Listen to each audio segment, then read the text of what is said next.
20 simple steps to boost your finances, saving money tips. These 20 steps are intended to help you in preventing some of the financial issues that sometimes appear out of nowhere, so you can really have more money.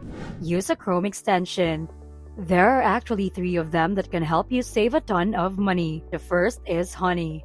When you attempt to make a purchase, Honey, a browser plugin that you may add, will automatically search for discounts, applying codes at checkouts at various locations that you probably wouldn't have known existed, otherwise can save you hundreds of dollars. The second one, Cold Pause, is a little less well known. You have to wait 30 seconds before you can begin browsing items or before you can check out when you visit any online store, such as Amazon or anything similar. The difference between buying something on impulse, deciding it's too irritating, or contemplating it and not getting it at all can be made by taking that brief 30-second break. Once more, doing this can help you save a ton of time and money since, in all honesty, it just makes purchasing items from Amazon a little bit annoying, which is excellent because you end up purchasing significantly less from Amazon. Rakuten is a third option. This is essentially a technique to get cash back on practically all internet purchases. You can access it through their website, their app, or as a Chrome extension. The average cashback per user last year was $63. This is an incredible tool. Review your credit card statement. Go through your recent purchases and take a close look at each one. You're going to be pretty surprised to see that you went to the grocery store 4 times a week, bought items on Amazon 20 out of the last 30 days, and have an HBO subscription that you haven't used in a year and a half. There are so many various habits and unnoticed behaviors that we have that truly build up to an absurd sum of money. Therefore, spending just a moment to review your most recent credit card statement can be a startling experience and really help you get a handle on some of your spending problems and understand your habits.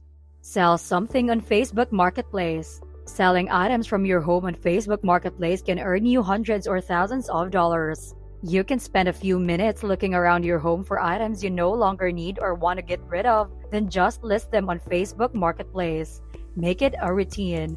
If you don't want to list it on Facebook Marketplace, you can list it anywhere you wish to sell it, like the Craigslist. Once you sell it, you have the money that you can start spending for other more practical items than just buying more items.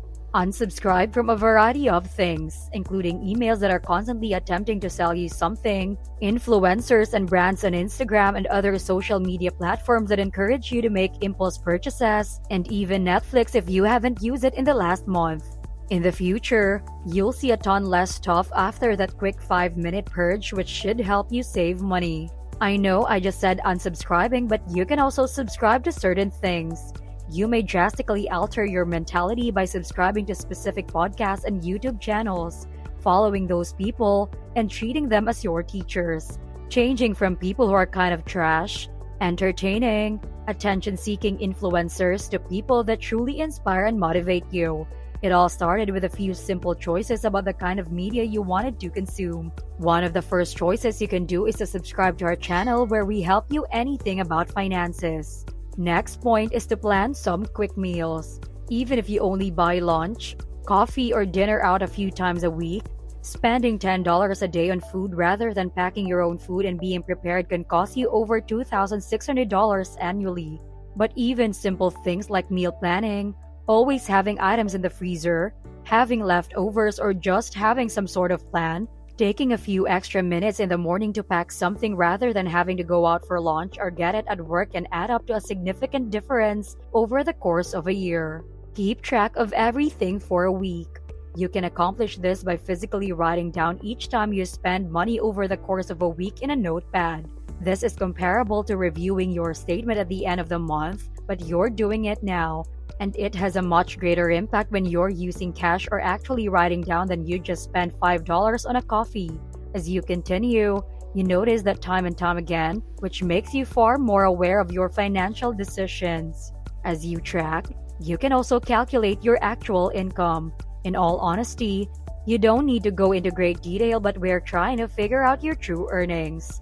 So, what are all of your expenses for work? Put those on paper and write them down.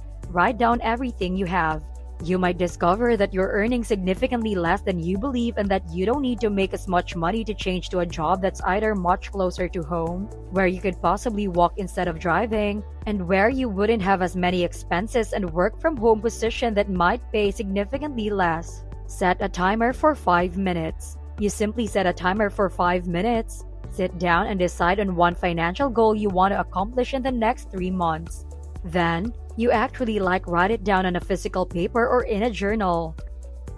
Take the time each day to write down the goal you want to accomplish in the next 30 days.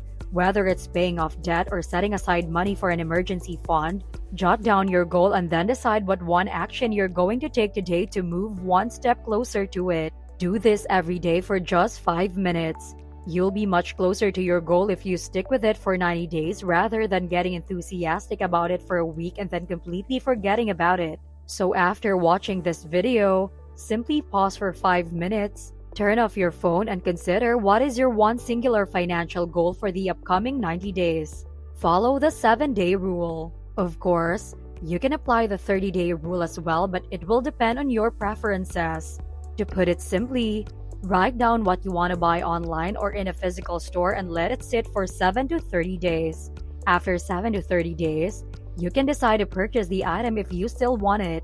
However, you'll discover that 80% of the items were completely forgotten about a day or at least a week afterwards. This can help you save a lot of money because you realize you didn't need the item after all.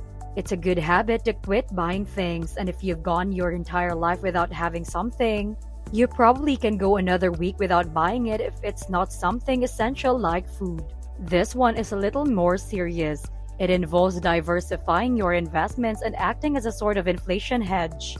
With so many stocks suffering significant losses this year, diversifying can be a challenging task nowadays.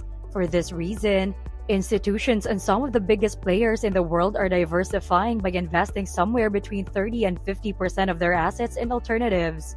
These alternative investments are seen by them as a method to protect themselves from high volatility and benefit rising interest rates. Imagine how remarkable final art will be over the next 10 years, given that it has outperformed the S&P 500 for 26 years, and that was during the last decade's rising market.